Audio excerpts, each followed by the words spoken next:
नमस्कार दोस्तों, स्वागत है अपने YouTube चैनल तालीम में ज़ाकिर पर। दोस्तों, अधिगम की इस श्रृंखला में आज हम अधिगम या सीखने के नियम पढ़ेंगे, जो कि हमारी किसी भी शिक्षक भर्ती प्रतियोगी परीक्षा की दृष्टि से बेहद महत्वपूर्ण बिंदु है। तो आइए पढ़ते हैं और समझते हैं। साथियों, सर्वप्रथम बात आती है कि जो अधिगम या सीखने के नियम हैं, इसके प्रतिपादक कौन हैं? तो प्रतिपादक E.L. थॉर्नडाइक महोदय हैं। इन्होंने सीखने के 3 मुख्य नियम दिए हैं और 5 गौड़ नियम दिए हैं, अर्थात कुल 8 नियम हो जाते हैं। परंतु यदि प्रश्न में केवल मुख्य नियम पूछे जाते हैं तब फिर हमारा विकल्प 3 होगा, और अगर द्वितीयक या गौड़ नियम पूछे जाते हैं तब पर हमारा विकल्प 5 होगा, और कुल 8 नियम हो जाते हैं। अब हम अधिगम के जो मुख्य नियम हैं, मुख्य 3 नियम हैं, उनको पढ़ेंगे और समझेंगे। तो अधिगम के जो मुख्य नियम हैं उसमें जो पहला नियम आता है वह है हमारा तत्परता का नियम। तत्परता के नियम से अभिप्राय है दोस्तों कि यदि हम किसी कार्य को करने के लिए आंतरिक रूप से तत्पर होते हैं या हमारे अंदर किसी कार्य को करने के लिए आंतरिक रूप से उत्सुकता होती है, तो हम उस कार्य को जल्दी, शीघ्रता से और अच्छे से सीख लेते हैं। जैसे हम बचपन में हमारे अंदर एक तत्परता थी कि किसी तरह से हम साइकिल चलाना सीख जाएं, भले ही हमारे पैर ना पहुंच रहे हों, लेकिन हम लोगों ने प्रयास किया और कई बार गिरे, चोटें लगी, लेकिन हम साइकिल चलाना जल्दी से सीख गए और उसमें कुशल हो गए।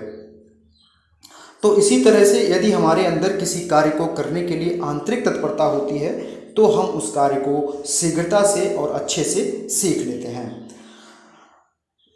द्वितीय जो नियम आता है वह है अभ्यास का नियम।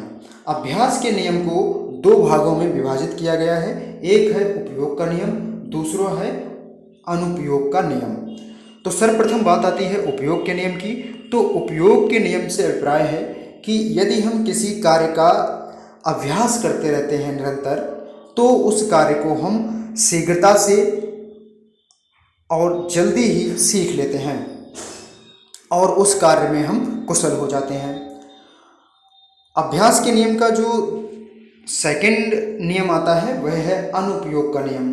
तो इस नियम से अभिप्राय है कि यदि हमने कोई कार्य पहले सीख रखा है और उसका अगर हम अभ्यास नहीं करते हैं, उस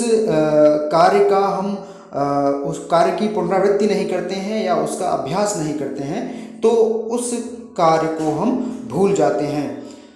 जैसे हम गणित विषय में बहुत सारे जो सूत्र होते हैं उनको हमने पहले याद कर रखा है और उनके नियमों की हम पुनरावृत्ति नहीं करते हैं, उनका अभ्यास नहीं करते हैं, तो हमें आभास होता है कि ये सूत्र हम भूल रहे हैं। इसी तरह से यदि हम किसी कार्य को पहले सीख रखा है और उस कार्य का यदि हम अभ्यास नहीं करते हैं, तो कुछ समय बाद हम उस कार्य को भूलने लगते हैं या भूल जाते हैं। थर्ड जो मुख्य नियम आता है वह है प्रभाव का नियम।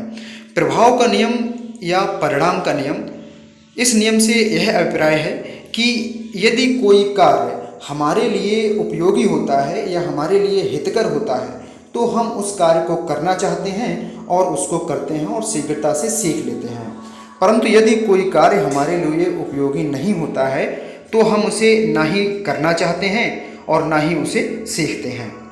तो साथियों, ये थॉर्नडाइक के अनुसार सीखने के मुख्य 3 नियम हैं जो कि हमारी प्रतियोगी परीक्षा के लिए सबसे ज़्यादा महत्वपूर्ण हैं।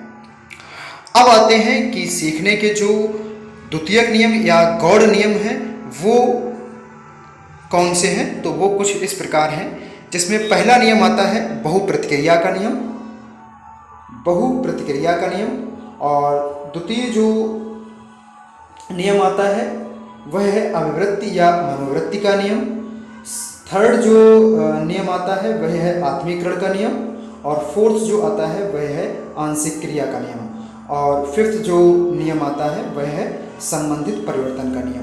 तो यह कुल 5 सीखने के गौड़ या सेकेंडरी नियम हैं, सेकेंडरी लॉज हैं, जो थॉर्नडाइक ने दिए थे। ये भी हमारे परीक्षा की दृष्टि से महत्वपूर्ण है।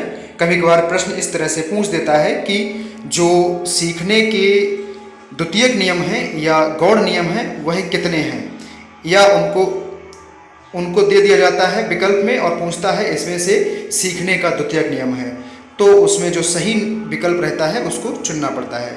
तो इस तरह से ये सीखने के द्वितीयक नियम हैं और ये हमारे अधिगम के कुल 8 नियम हो गए हैं। दोस्तों आशा करते हैं कि यह वीडियो आपको पसंद आया होगा। मिलते हैं नेक्स्ट वीडियो में अधिगम के एक नेक्स्ट महत्वपूर्ण टॉपिक के साथ। तब तक के लिए धन्यवाद। जय हिंद।